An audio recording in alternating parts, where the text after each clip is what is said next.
अपनी खून पसीने की कमाई से कोई ऐसी प्रॉपर्टी खरीदने जा रहे हो जहाँ पे सेलर की तरफ से कोई पावर ऑफ अटर्नी होल्डर आएगा, सेलर खुद नहीं आएगा,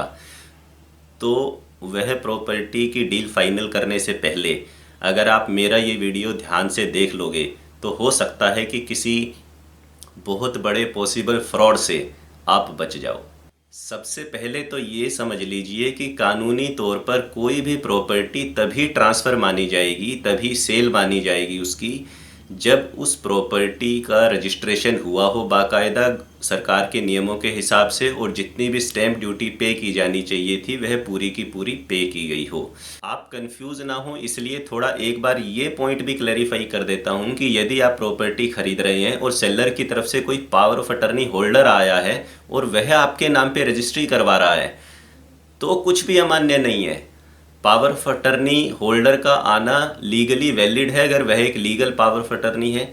और वह अगर आपके नाम पे रजिस्ट्रेशन करवा रहा है प्रॉपर्टी का तो आपकी पूरी ट्रांजैक्शन वैलिड है, मान्य है। समस्या तब उत्पन्न होती है जब आप रजिस्ट्रेशन नहीं करवाते और सिर्फ पावर ऑफ अटर्नी पे, जिसे कि साधारण भाषा में हम जीपीए सेल्स बोल देते हैं, प्रॉपर्टी की जीपीए सेल हो जाती है और आप समझते हो कि मैंने खरीद लिया, जबकि सरकार की नज़रों में वह प्रॉपर्टी आपकी नहीं है। ऑनरेबल सुप्रीम कोर्ट ने Suraj lamp and industries private limited versus state of Haryana and another 2011 में फिर से बड़े विस्तार से इस लॉ पोजीशन को दोबारा से क्लेरिफाई किया है जजमेंट में कि बिना रजिस्ट्रेशन कराए, बिना स्टैंप ड्यूटी पे किए तो उस प्रॉपर्टी के अंदर किसी भी प्रकार का इंटरेस्ट यानी कोई भी हित आपका उस प्रॉपर्टी में कानूनी रूप से नहीं माना जाएगा, कोई भी राइट आपका नहीं माना जाएगा। कुछ प्रॉपर्टी ट्रांजैक्शन ऐसी देखने में आती हैं जहां पर रजिस्ट्रेशन करवाए बिना ही सेलर और बायर आपस में प्रॉपर्टी का सेल परचेज कर लेते हैं। 3-4 तरह के डॉक्यूमेंट्स वो बना लेते हैं अपनी सुविधा के लिए।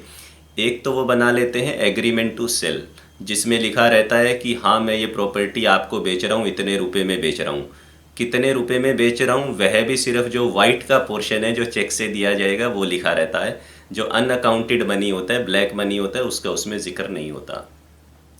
उसके अलावा एक बना देते हैं इर्रिवोकेबल जीपीए। तो इर्रिवोकेबल जीपीए में लिख देते हैं कि यह प्रॉपर्टी के तमाम अधिकार मैं आपको दे रहा हूँ, आप इसे मैनेज कर सकते हो, खरीद सकते हो, बेच सकते हो, किराए पे चढ़ा सकते हो, जो भी करने कर सकते हो, और यह जीपीए कैंसिल नहीं की जाएगी भविष्य में। तीसरा वो बना देते हैं सेलर की तरफ से एक विल में सेलर ये लिख देता है मृत्यु की दशा में ये प्रॉपर्टीज को दे दी जाए। ऐसा इसलिए किया जाता है कि अगर सेलर की मृत्यु हो भी गई तो हो सकता है जो उसके लीगल उत्तराधिकारी हों उस सेलर के, वो उस प्रॉपर्टी पे अपना दावा ठोक दें, इसलिए एक्स्ट्रा सेफ्टी के लिए एक ऐसी विल भी बना दी जाती है। और इसके अलावा कई बार एक सेपरेट अंडरटेकिंग या एक सेपरेट एफिडेविट बना लिया जाता है जिसमें लिख दिया जाता है कि जब भी बायर चाहेगा फ्यूचर में तो सेलर इस प्रॉपर्टी का रजिस्ट्रेशन करवाने के लिए तैयार होगा, कभी भी मना नहीं करेगा। तो इस तरह कुछ मल्टीपल कॉम्बिनेशन के साथ डॉक्यूमेंट्स तैयार कर लिए जाते हैं और ये मान लिया जाता है कि प्रॉपर्टी को हमने सेल कर दिया और बायर समझ लेता है कि मैंने प्रॉपर्टी खरीद ली, कब्जा प्रॉपर्टी का दे दिया जाता है। इस ट्रांजैक्शन में जो भी 3-4 डॉक्यूमेंट आपके पास हैं उनमें से कोई भी डॉक्यूमेंट लीगली प्रॉपर्टी का टाइटल आपके फेवर में ट्रांसफ़र नहीं करता। एग्रीमेंट टू सेल जो आपने बनाया है जिसमें सेलर ने लिख दिया है कि मैं प्रॉपर्टी आपको बेच रहा हूँ, इतने रुपए में बेच रहा हूँ एट्सेट्रा, तो वह सिर्फ एक एग्रीमेंट टू सेल है, वह प्रॉपर्टी का टाइटल ट्रांसफ़र नहीं करता। सिर्फ प्रॉपर्टी सेल का एग्रीमेंट बना देने से भले ही आपने पूरे के पूरे पैसे उस प्रॉपर्टी सेलर को दे दिए हों तो भी उस प्रॉपर्टी में आपका कोई राइट नहीं बनता जब तक प्रॉपर्टी का वह रजिस्ट्रेशन ना करवाए। दूसरा है इर्रिवोकेबल या रिवोकेबल जीपीए या किसी भी तरह की स्पेशल पावर ऑफ अटर्नी। तो किसी भी तरह की जो पावर ऑफ अटर्नी है वह सिर्फ एक अथोराइजेशन है एक एजेंट के तौर पे काम करने के लिए। तो उस पावर ऑफ अटर्नी को मिलने से आप सिर्फ उस सेलर के एक एजेंट बनते हो, आप उसके बिहाफ पे कार्य कर सकते हो, आपकी नहीं बन जाती वह चीज़, आप उस प्रॉपर्टी के एजेंट बनते हो कि आप इस प्रॉपर्टी में डील कर सकते हो उस अधिकार के तहत जो सेलर ने आपको दिए हैं इसके अंदर, परंतु मालिकाना हक आपका नहीं बन जाता। तीसरा है सेलर द्वारा लिखी हुई कोई विल कि यह प्रॉपर्टी मेरे मरने के बाद मैं आपको देता हूँ। तो इसमें यह समझना कि जरूरी है कि जब तक वह व्यक्ति जीवित है वह उस विल को कभी भी चेंज कर सकता है। अपनी आखिरी सांस में जब वह मृत्यु शैया पर भी पड़ा होगा तो भी आखिरी 15 सेकंड में वह अपनी विल चेंज कर सकता है। तो उससे पहले जितने भी विल उसने बनाई होगी वो सब नल एंड वॉइड हो जाएंगी। इस तरह की इनवैलिड प्रॉपर्टी ट्रांजैक्शन से सरकार को तो रेवेन्यू का लॉस होता ही होता है, परंतु आपको एज ए बायर ये समझना ज़रूरी है कि इस तरह की प्रॉपर्टीज़ में बहुत अधिक चांसेस हैं कि लिटिगेशन होगा, मामला कोर्ट कचहरी तक पहुंचने की संभावना रहती है।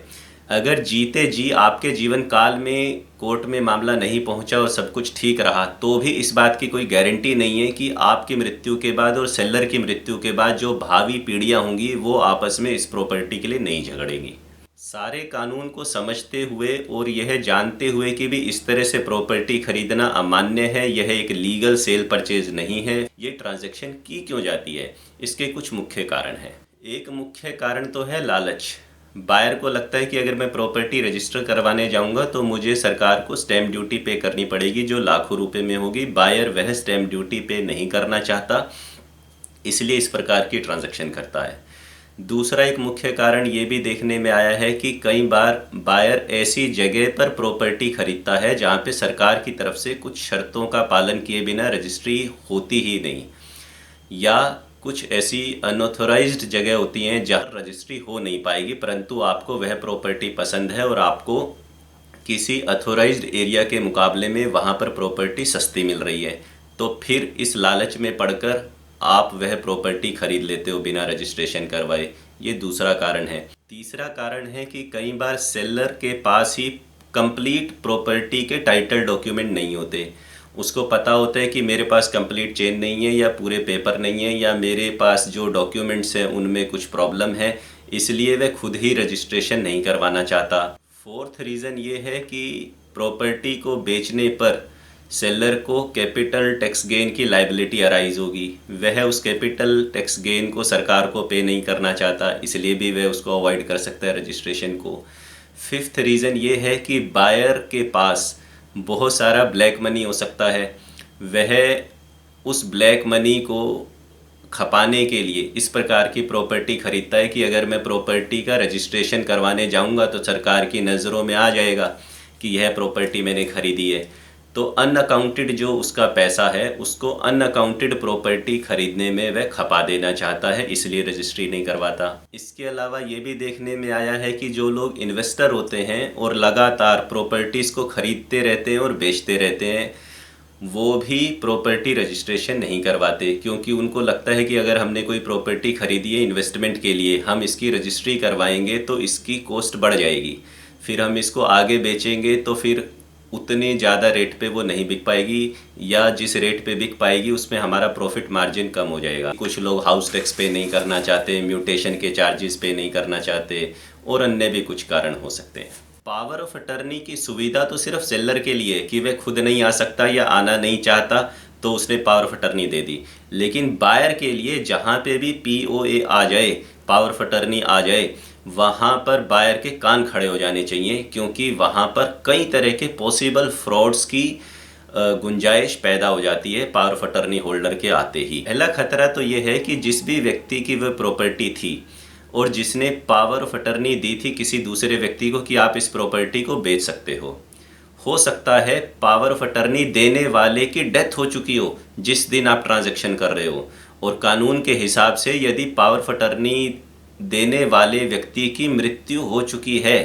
तो उसकी मृत्यु के साथ साथ ही वह पावर ऑफ अटर्नी भी नल एंड वॉइड हो जाएगी, उसकी कोई वैल्यू नहीं रहेगी, वो सिर्फ एक कागज़ का टुकड़ा रहेगा। और जो भी व्यक्ति उस पावर ऑफ अटर्नी को लेके घूम रहा है प्रॉपर्टी बेचने के लिए, उसकी कोई अथॉरिटी नहीं है कि वह उस प्रॉपर्टी को फिर बेच सके। ऐसी दशा में जो भी उस प्रॉपर्टी का ओरिजिनल मालिक था, जिसके फेवर में सेल डीड हो रखी थी और जिसने पावर ऑफ अटर्नी दी थी दूसरे व्यक्ति को, उसके जो भी लीगल उत्तराधिकारी हैं प्रॉपर्टी उनको चली जाएगी, या अगर उसने विल बना रखी थी तो उनको चली जाएगी। तो पावर ऑफ अटर्नी होल्डर के माध्यम से अगर आपने प्रॉपर्टी की रजिस्ट्री करवा भी ली तो भी वह रजिस्ट्री अमान्य हो जाएगी, क्योंकि उसको रजिस्ट्री करवाने का कोई अधिकार ही नहीं था। आपको कैसे पता चलेगा कि जिस व्यक्ति ने पावर ऑफ अटर्नी दी है वो जीवित है या नहीं है? अगर आप उसका पता चला सकते हो किसी भी तरीके से, बात करके, मिल के, कैसे भी, तो ठीक है। अगर आप पता नहीं चला सकते तो फिर आपके लिए बहुत बड़ा खतरा है। इवन कई सब रजिस्ट्रार ऑफिस में जब आप इस तरह की प्रॉपर्टी पे रजिस्ट्रेशन करवाने जाओगे जहां power of attorney holder registry करवा रहा है सेलर की जगह, तो कई रजिस्ट्रार एक अलग से फॉर्मेट भरवाते हैं या लिखवाते हैं कि लिख के दो कि जिस व्यक्ति ने पावर ऑफ अटर्नी दी थी वह आज की तारीख में जीवित है। दूसरा रिस्क ये है कि अगर पावर ऑफ अटर्नी जिसने बना के दी थी वह जीवित भी है, तो क्या पता वह खुद एक फ्रॉड व्यक्ति हो, उसने एक ही प्रॉपर्टी की पावर ऑफ अटर्नी 5-6 लोगों को दे दी हो, सब में सेम बातें लिख दी हो, सिमिलर पावर ऑफ अटर्नी बना के दे दी हो, आप सब प्रॉपर्टी को बेच सकते हो, और वो सब लोग अलग अलग प्रॉपर्टी को जीपीए के माध्यम से बेचते जा रहे हैं बिना रजिस्ट्री करवाए। आपको कैसे पता चलेगा? अगर आपने प्रॉपर्टी रजिस्ट्रेशन करवाई होती या किसी ने भी करवाई होती तो वो रजिस्ट्रार ऑफिस में जाते, वहाँ पता चल जाता है कि ये प्रॉपर्टी तो पहले ही बिक चुकी है, आप कैसे खरीदोगे? पर जैसे आप बिना रजिस्ट्री के खरीद रहे हो, उसी तरह उस प्रॉपर्टी को अलग अलग पावर ऑफ अटर्नी के माध्यम से और 5 लोगों को अगर बेच दिया जाएगा तो आपको कैसे पता चलेगा? बाद में वो सभी तीनों चारों बायर उस प्रॉपर्टी पे अपना हक जमाने के लिए आएंगे, लड़ाई होगी, गुंडागर्दी होगी, मामला कोर्ट कचहरी अदालत पुलिस तक पहुंचेगा, फिर वकील याद आएगा। तीसरा एक संभावित खतरा प्रॉपर्टी चेन में भी रहता है। अगर आपने जिस व्यक्ति से प्रॉपर्टी खरीदी है भले ही उसके नाम पे रजिस्ट्री हो रखी थी, तो आपको लगता है कि अब तो सेलर खुद है, मुझे क्या खतरा है, परंतु हो सकता है आपके सेलर ने किसी ऐसे व्यक्ति से प्रॉपर्टी खरीदी हो जिसके पास पावर ऑफ अटर्नी थी, और अगर वह पावर ऑफ अटर्नी उस दिन इनवैलिड थी किसी भी वजह से जिस दिन आपके सेलर ने प्रॉपर्टी खरीदी थी, तो समझ लीजिए कि उस पावर ऑफ अटर्नी के बाद जितनी भी ट्रांजैक्शन होएगी उस प्रॉपर्टी की, कानून की नज़र में सब वो अमान्य होती चली जाएंगी और उनको बाद में चैलेंज किया जा सकता है। तो कंप्लीट चेन की प्रॉपर्टी की वेरिफिकेशन कराना बहुत ही अनिवार्य हो जाता है। एक पॉसिबल खतरा ये भी देखने में सामने आया है कि कई बार कोई व्यक्ति फर्जी पावर ऑफ अटर्नी बना के प्रॉपर्टी बेच देता है। बाद में जो ओरिजिनल मालिक होता है वो आके कहता है कि मैंने कभी भी इस प्रकार की कोई पावर ऑफ अटर्नी इस व्यक्ति के फेवर में बनाई ही नहीं। पांचवा एक संभावित खतरा ये है कि खुदा न खास्ता आपके जो ये डॉक्यूमेंट्स हैं जिनको आप टाइटल डॉक्यूमेंट समझ रहे हो, जीपीए और विल और एफिडेविट एट्सेट्रा, अगर ये बाढ़ में बह गए या आग में जल गए या खो गए या चोरी हो गए, तो आपके पास कोई भी ऐसा डॉक्यूमेंट नहीं बचेगा जिससे कि आप ये सिद्ध कर सको कि ये प्रॉपर्टी आपने उससे इन डॉक्यूमेंट्स के माध्यम से सो कॉल्ड परचेज की थी। अगर आपने प्रॉपर्टी का रजिस्ट्रेशन करवाया होता और सारे डॉक्यूमेंट गुम भी हो जाते, जल भी जाते, तो भी आप रजिस्ट्रार ऑफिस में जा सकते थे और वहाँ पे इस प्रॉपर्टी के सेल परचेज का रिकॉर्ड दर्ज है और आप वहाँ से सर्टिफाइड कॉपी भी ले सकते थे और सरकार की नज़रों में वो एक वैलिड सेल परचेज है, तो आप किसी भी संभावित मुसीबत से बच सकते थे। अब फाइनल क्रिटिकल पॉइंट पर आता हूँ कि यदि ये सब कुछ हो ही गया है और आप ऐसा कर ही चुके हो, तो क्या ये सारे डॉक्यूमेंट्स की कोई वैल्यू नहीं है? प्रॉपर्टी का पोजीशन भी आपके पास है, क्या उसकी कोई वैल्यू नहीं है? इन सब की वैल्यू कानून की नज़र में सिर्फ इतनी ही है जितनी एक एग्रीमेंट टू सेल की होती है, जितनी एक कॉन्ट्रैक्ट फॉर सेल की होती है कि वह सेलर आपको प्रॉपर्टी बेचना चाहता था इन टर्म्स एंड कंडीशंस पे और आप खरीदना चाहते थे। इस एग्रीमेंट टू सेल को कोर्ट से आप स्पेसिफिक परफॉर्मेंस ऑफ कॉन्ट्रैक्ट के माध्यम से एनफोर्स करा सकते हो कि हाँ, इस एग्रीमेंट के अंदर, इस कॉन्ट्रैक्ट के अंदर जितनी भी शर्तें लिखी हुई है मैं उसका पालन कर चुका हूँ, मैंने उतने पैसे दे दिए हैं, परंतु वह व्यक्ति मेरे नाम पे रजिस्ट्री नहीं करवा रहा है, तो कोर्ट के माध्यम से एनफोर्स किया जा सकता है। परंतु सच बताऊं तो आप ऐसा भी नहीं करोगे। आप ऐसा इसलिए नहीं करोगे या कर नहीं पाओगे क्योंकि जो इस तरह की प्रॉपर्टी ट्रांजैक्शंस होती हैं उसमें जो एग्रीमेंट टू सेल के अंदर वाइट की अमाउंट मेंशन होती है वो बहुत ही कम होती है। अगर आप एक प्रॉपर्टी खरीद रहे हो 70 लाख रुपए में, तो उस एग्रीमेंट के अंदर लिखा होगा आपने कि यह प्रॉपर्टी मैं 20 लाख रुपए में खरीद रहा हूँ। अगर आप कोर्ट भी जाओगे और उस प्रॉपर्टी की रजिस्ट्री किसी वजह से नहीं हो सकती है, किसी भी कारण की वजह से, तो हद से हद आप क्या कर लोगे? हद से हद आप जो 20 लाख रुपए उस एग्रीमेंट में लिखे हुए हैं वो उस सेलर से या जो भी उसके लीगल उत्तराधिकारी है उनसे मांग लोगे। उस कंडीशन में भी आपको भयंकर लॉस होने वाला है। अब 70 लाख की चीज़ के आप 20 लाख रुपए लेके क्या करोगे? इसलिए अपने आप को किसी भी तरह के फ्रॉड और फोर्जरी से प्रोटेक्ट करने के लिए जहाँ पर भी पावर ऑफ अटॉर्नी होल्डर बीच में आ जाए वहाँ पे आपको बहुत अधिक एक्स्ट्रा कॉशियस होने की ज़रूरत है। और अगर आप बिना रजिस्ट्रेशन के प्रॉपर्टी खरीद रहे हैं तो फिर तो ये प्रॉपर्टी परचेज ही कम्प्लीटली इनवैलिड है। लॉ इसको किसी भी तरह की कोई मंजूरी नहीं देता और तमाम डॉक्यूमेंट्स का पुलिंदा जो आप लेके घूमते रहेंगे, will, affidavit, irrevocable power of attorney, पैसे की रसीद, पोजेशन, ये सब सिर्फ दिल को खुश रखने के लिए ख्याल अच्छा है।